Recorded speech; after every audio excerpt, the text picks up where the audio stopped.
Hello and welcome to Quarantales. Today we take a trip to Mobile, Alabama, where we meet Jaylen and talk about the Black Lives Matter movement that's taking over the world these days. Hey Jaylen, thank you for joining us today. Hey, Zahir, thank you for just inviting me. I appreciate it.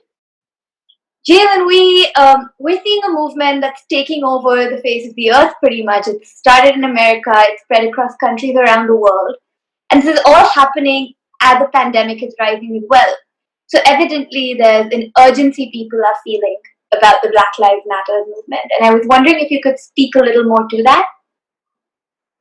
Yeah, it's just been this ongoing fight and the struggle, and it's people who agree and support with the movement have been trying for years. Whether it's peaceful protesting, whether it's just other types of ways of just demonstrating why Black lives aren't just being just valued in America.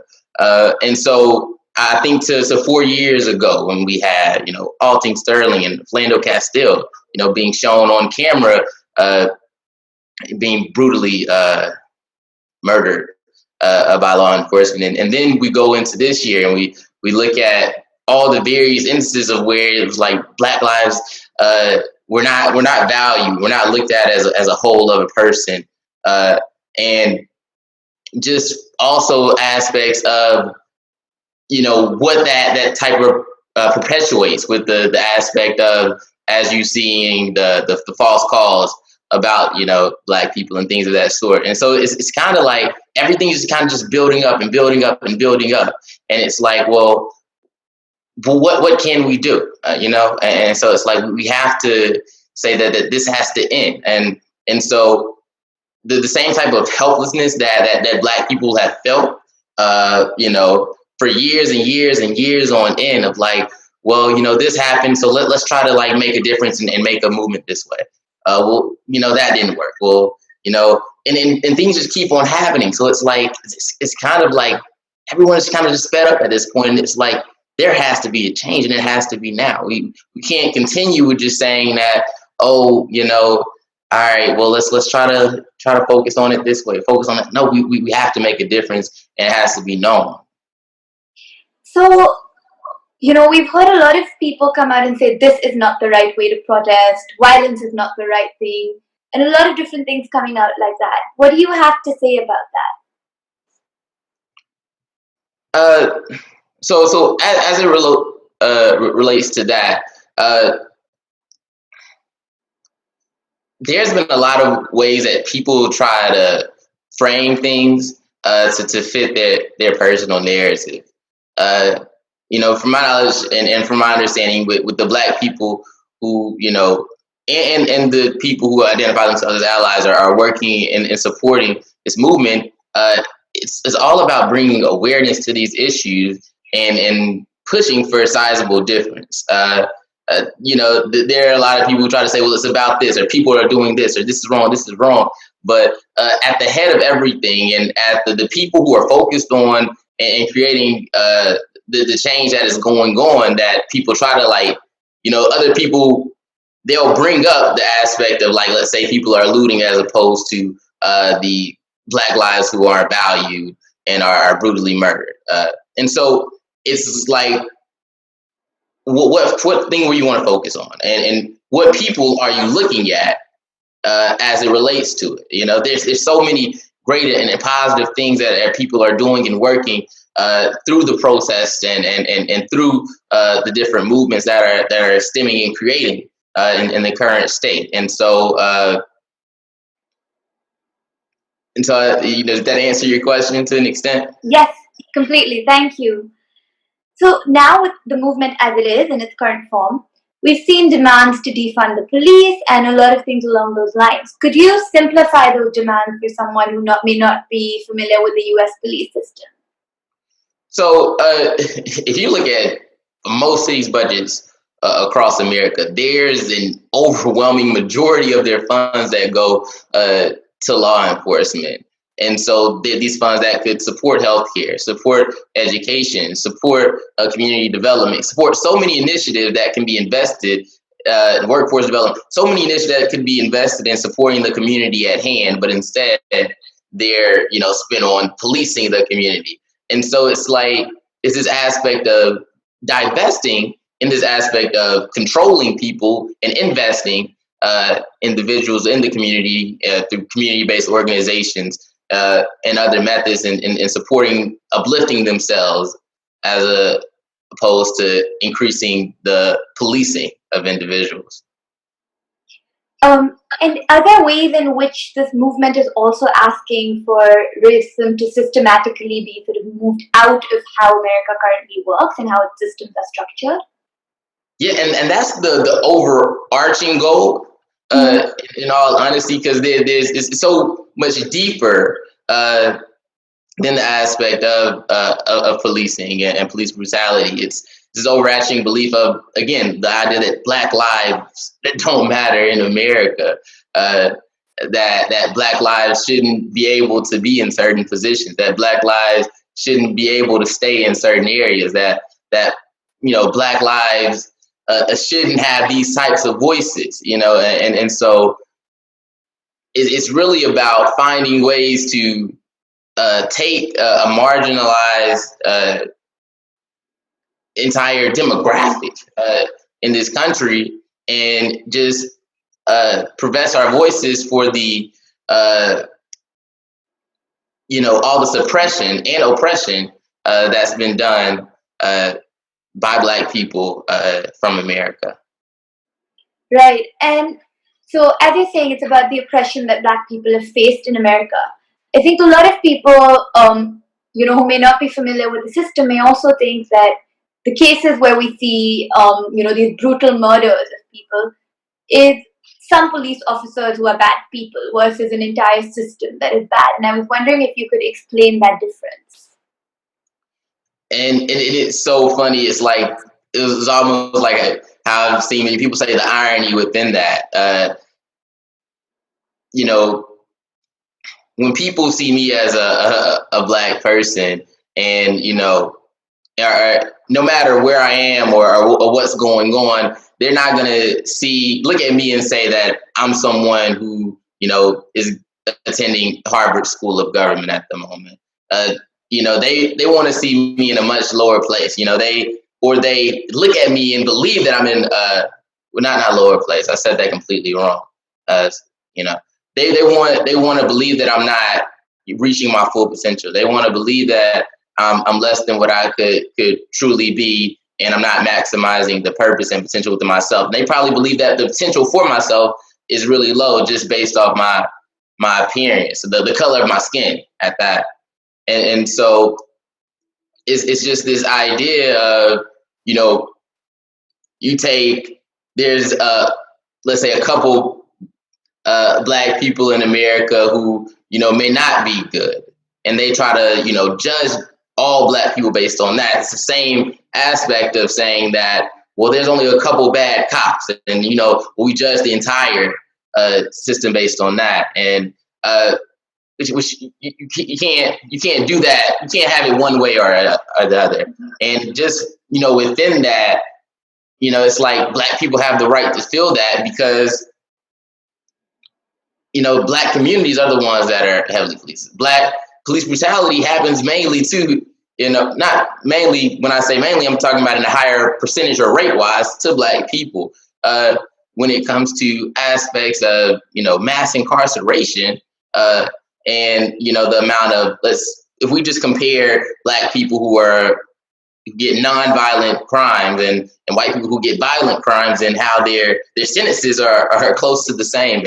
And so if you look at all those types of things, and it's kind of like this whole criminal justice system, starting with the police aspect of it, it's something that has to be, completely dismantled to an extent. And so just as, systemic racism should be dismantled, this aspect of the system that policing is done to, uphold systemic racism must be dismantled as well.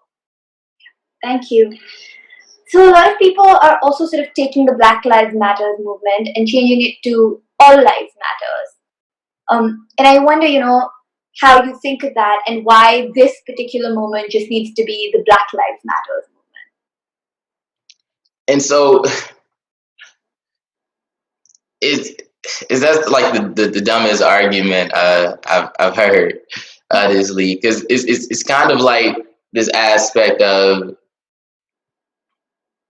let's say a building burns down, right? And you're like, wow, I'm sad that that building has burned down, right? Someone says, well, all buildings matter or something, or someone is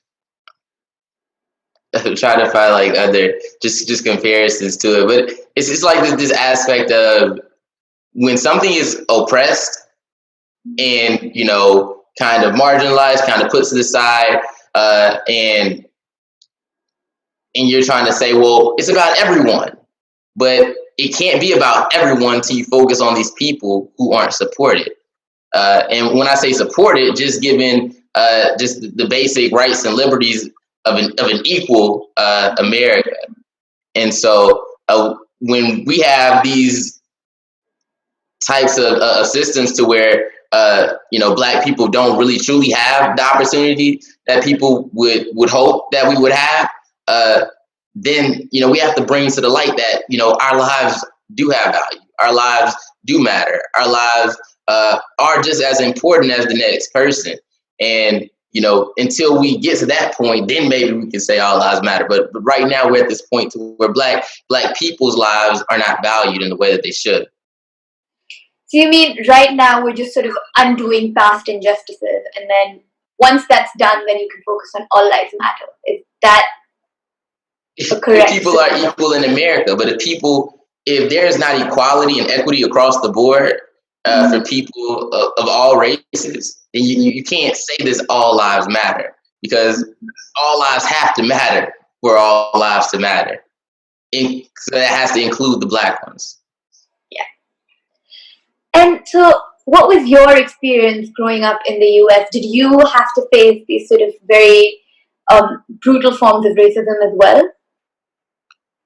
And so it's always been like this kind of aspect of just this feeling of that I won't amount to this, or I won't do this, or just people looking at me and the complexion that I'm in, and just whether it's feeling threatened by it, whether it's thinking less of, or any of those things. Just throughout my life and dealing with those types of circumstances, whether it's going to somewhere and so just for example, like different things that happen on, let's say, a weekly or daily basis, depending on where I am. Just if I'm going to a building and maybe someone else is about to go in, they'll try to not let me in or something. Whereas another person that was not of my color tried to come in, they would let them in.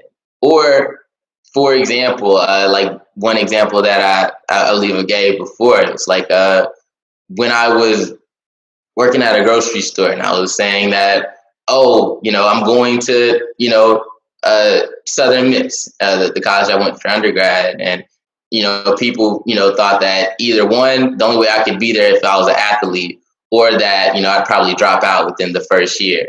And so, just things like dealing with that, like every day, multiple times a day, was something that really affected me. Or just the aspect of like things I got to think about, like, if I go outside in Boston at night, well, all right, let me wear something bright colored, because I don't want people to be scared of me as I'm like walking along the street or anything of that sort, or I think I'm going to do something to them, or just try to be like as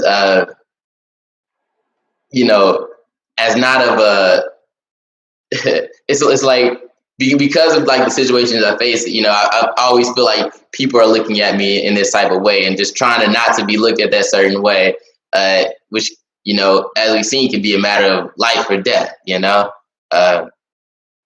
Yeah. Do you worry about your life as well when you're sort of like you're saying out on the streets at night, for example?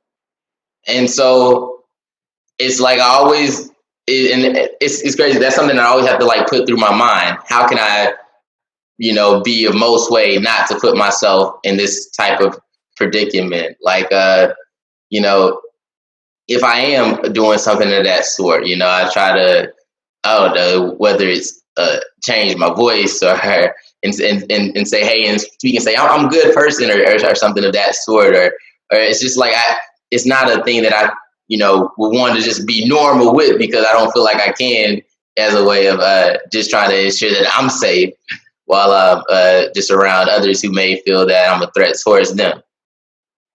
Yeah. Thank you for sharing that. I think the last thing, Jaylen, we are seeing this movement driving in a way that we haven't seen a movement drive in decades. What do you think is the end goal of this movement? If you had to sort of sum it up, what are we trying to get at?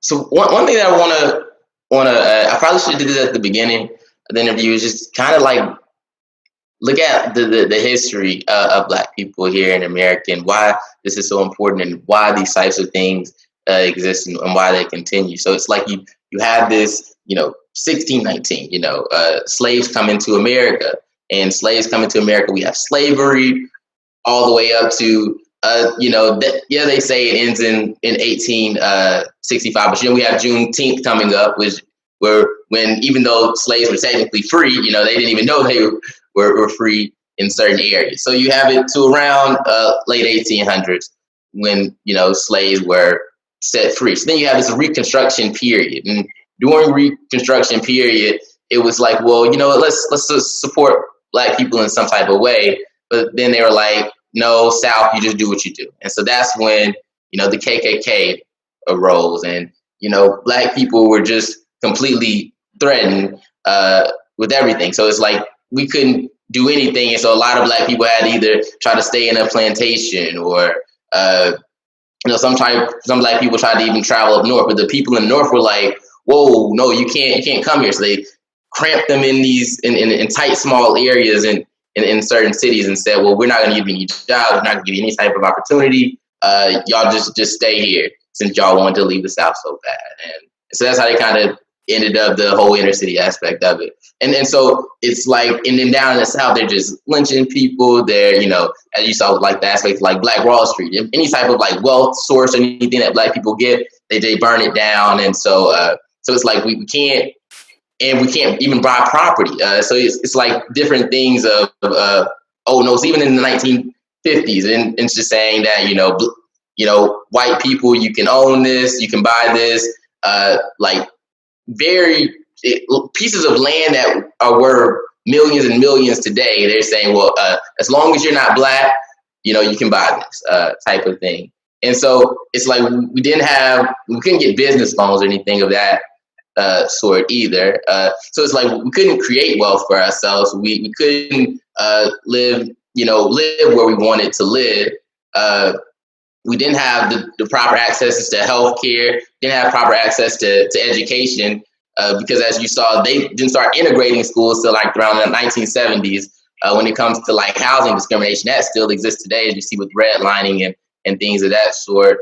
And even when it comes to like business loans and things of that sort, it's still an ongoing issue today. So it's like access to wealth, access to capital, and just all these, and then also along that, mass incarceration, an aspect of heavily policed areas, and the number of Black men that are incarcerated or have been incarcerated at some point in their life is extremely high, and so what that does is, now, people are, the aspect of like some Black boys not even growing up with the father because of this aspect of mass incarceration. And then the broken criminal justice system that puts a lot of Black people within it is where with most people who go to prison, they'll go back again and again, because they're not rehabilitating or anything. And it's quite traumatizing within that as well. So it's just all these factors, whether it's access to wealth, whether it is the aspect of mass incarceration, whether it is just racism in general, and people, not wanting Black people to succeed or be better or to grow. And it's just a combination of it all has led to this aspect of like, can our life matter? Can we, live this American dream that we want to live in? And there are Black people who have been able to become successful, and it is beautiful even through it. But then it's like, can we open up the doors so that we do live in an equal and equitable America that all people can succeed, and that is kind of the goal. How can we one undo all the? It's like there's like 400 years of trauma that we should undo, and so that's why the idea of like reparations and things come into play. It's like, and that's why you can see it in forms of whether it's housing and real estate and giving that. That's why some people see it as like, things like a universal basic income, or just providing cash assistance and funds, or whether it is other stocks and bonds and to help support, or just investments in Black communities. And so we look at these aspects, and we just want to push for this more ideal and just and equitable type of America, because of everything that was not granted, and we didn't have control or capabilities to advance. And just like I said, there was many instances where we tried and we created something sustainable and good for us, but as you see, it was either burnt down or taken away. Yeah, so the goal is to create a more equitable America and a more equitable world, I guess. Right? And thank you so much for sharing everything and just being so vulnerable and honest and helping us all learn about the movement and about your experiences. And I really hope that we see a better world at the end of this. Yeah, I do too, and I'm hopeful and invigorated just to continue working it and continue seeing what differences that I can personally make, and how I can just help support any type of efforts in creating this equitable and just America, to where I can walk in somewhere and not feel I can walk into a store and not feel like I'm being followed. I can walk on the street and someone not wondering why I'm there, and I can go to a building and someone will open the door and greet me with a smile. In all cases, and so yeah, that's something good to look forward to.